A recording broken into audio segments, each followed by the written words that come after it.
It's that time again. Despite all the ups and downs, it's time to look back at the best games of the year that I managed to play. This is the Unboxed Top 10 Games of 2017.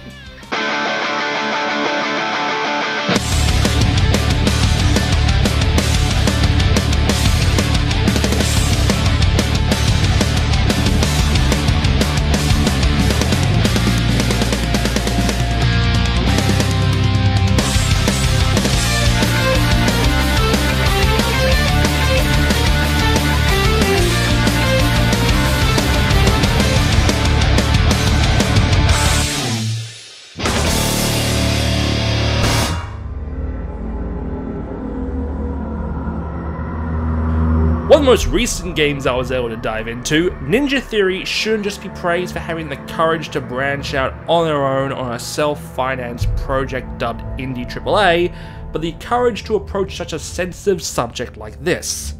Hellblade revolves around Sienna, a woman with a lifetime suffering of psychosis, traveling through the depths of hell to save her beloved. Despite being rough around the edges with the combat and a real steep learning curve, Hellblade is just one of those truly heartfelt games that weren't watered down by an overseeing publisher, and it's definitely one of the most unique titles this year.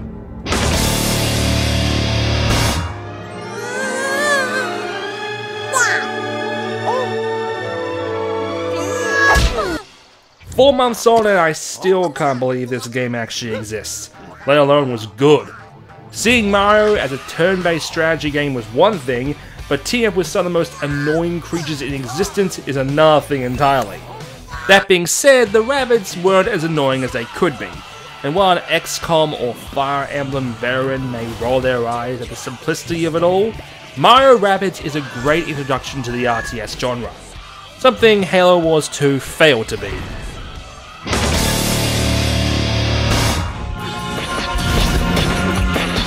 Image and Form stuck to what they knew when bringing us a sequel to SteamWorld Dig.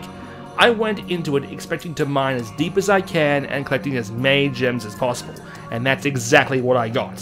What I didn't expect was a large amount of collectibles keeping me around for days, and heaps of fun with the hookshot and jetpack. Combining Metroid with Dig Dug with a dash of Minecraft is as good as it sounds. Now if only we could get a physical release.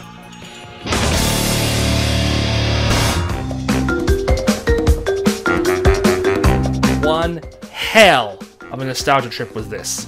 Playing these made me feel like I was 15 years old again, and had more hair, and less debt, and a slimmer waistline, and I didn't get... Anyway, Crash Bandicoot Insane Trilogy captured the wonder and marvel of the first three games.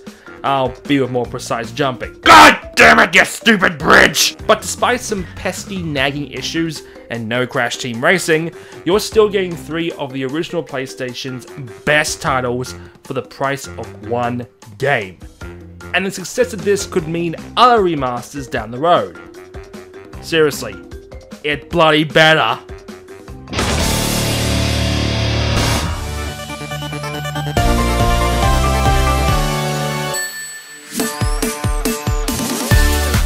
Continuing our nostalgia trip, it's Sonic Team throwing its hands into the air, screaming "fuck it" at its fandom, and then shouting, "You know what? You make a game then!" And thus, Sonic Mania was born. Being developed by Taxman and Stealth, 2 of the Sonic fan scene's most prominent creators, Mania takes everything great about the original Mega Drive titles and turns it to 11. The remixes of classic tracks, classic bonus stages, and all new mechanics, like the inclusion of a full-on Robotnik Mean Bean Machine level, had me keep coming back to this game even after I played through Sonic's Persona Liberation Simulator, Sonic Forces. Like, for real, Sonic Team just doesn't give a fuck anymore.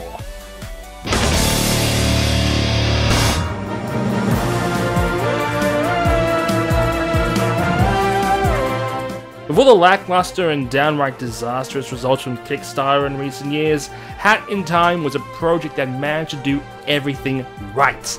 Despite an almost 4-year wait, Hat in Time managed to capture the magic of old school 3D platformers like Mario Sunshine and Banjo-Kazooie. Playing as the adorable Hat Kid, you must jump, swing, and whack your umbrella across 5 amazingly detailed worlds to collect timepieces to power your ship. The colourful design and witty dialogue really set it apart from the Kickstarters who tried to reach for the moon and failed, and instead just soars majestically across the clouds.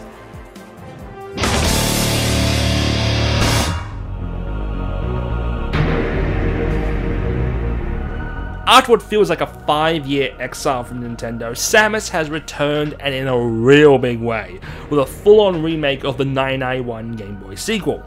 And while it looks completely unrecognizable to the monochrome original, Samus comes in with a whole new arsenal of weaponry, including a melee attack that is oh so sweet. Delving deep into Planet SR388 to eradicate all forms of Metroid with her missiles and AR enhancements just makes me that more excited for what's to come.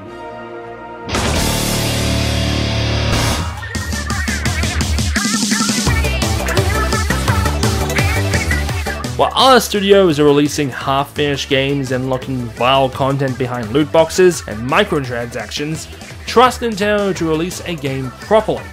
Despite coming out back in July, Splatoon 2 keeps players coming back for more. Besides the regular Splatfest and the adding of new and classic maps, all clothes and power-ups are earned with, wait for it, full in-game currency!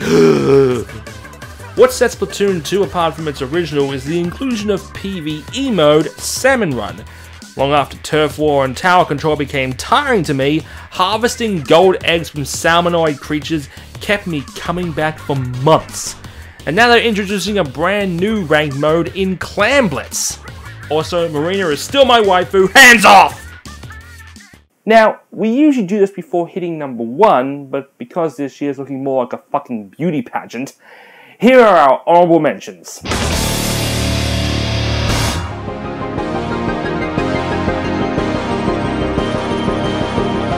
Just missing the top 10. While many other people dismiss Bethesda and Arcane's Prey as nothing more than a poor man's System Shock, I personally couldn't get enough of it. With huge detailed maps, the ability to actually put some use to the random inventory filler you found in most games, the varied ways to approach every encounter, getting into your spacesuit and flying through zero gravity, and then you get to the freaky alien shit, being able to transform into inanimate objects to get through places. That and the glue gun was just so much fun to use.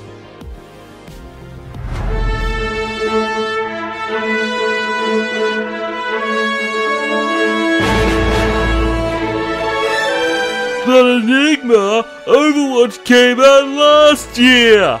I know, heck, it was my number 2 last year. But it can't be overlooked that despite being released over 18 months ago, it's still my go-to game. And one of the main reasons videos sometimes come out late. Now, despite the issue with loot boxes lately, Blizzard are at least keeping to their promise of continued support with the recent inclusion of Moira and soon to be released Blizzard World Map.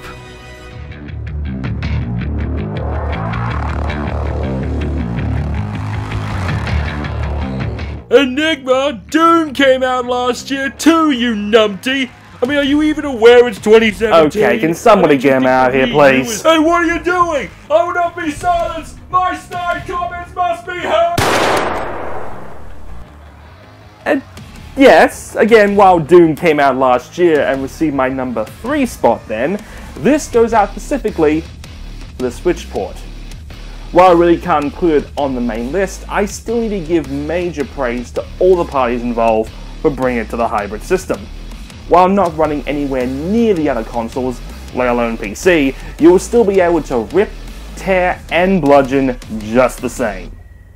So, 2017 saw one company releasing genre-defining titles from 2 of the biggest franchises in our history. So, instead of just announcing the number 2 spot, let's look at our candidates.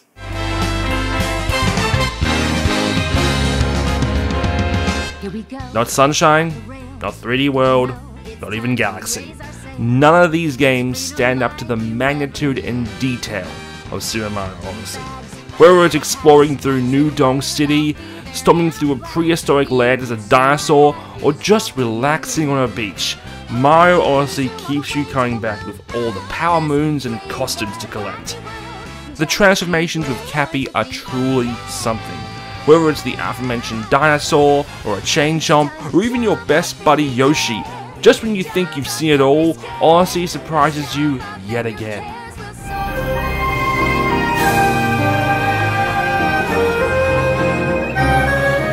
A game so big, Nintendo had to kill the Wii U behind the shed and introduce a whole new console.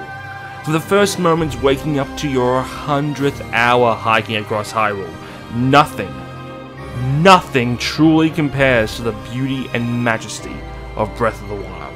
Interacting with people, the many side quests, and even just cooking a delicious meal, people are still experimenting and accomplishing crazy feats across the land.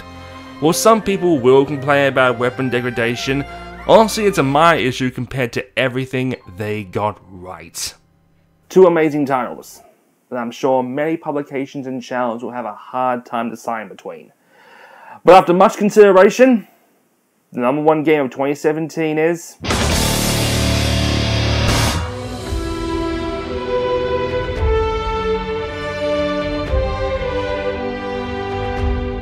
At the end of the day, as much as I loved Odyssey, Breath of the Wild just meant so much more. Not just as a Zelda game, but as a title that has essentially saved Nintendo and their experiment with the Switch. Without Breath of the Wild on day one, the Switch could have met the same fate as the Wii U. And yet, we're seeing record sales, third-party devs swarming to it, and some amazing titles available on the Switch. And that is essentially all thanks to Breath of the Wild, the Unboxed 2017 Game of the Year. And with that, Unboxed is over for another year. Like every year, I'll be taking a short break to come back fresh for 2018. I would like to thank everybody who has commented, liked, shared, and general supported this show. Even the haters. You guys are the best. And a big thanks to all my backers on Patreon. Thank you for all the hookers and money that I definitely put back into the show. Yeah. I'll see you all next time.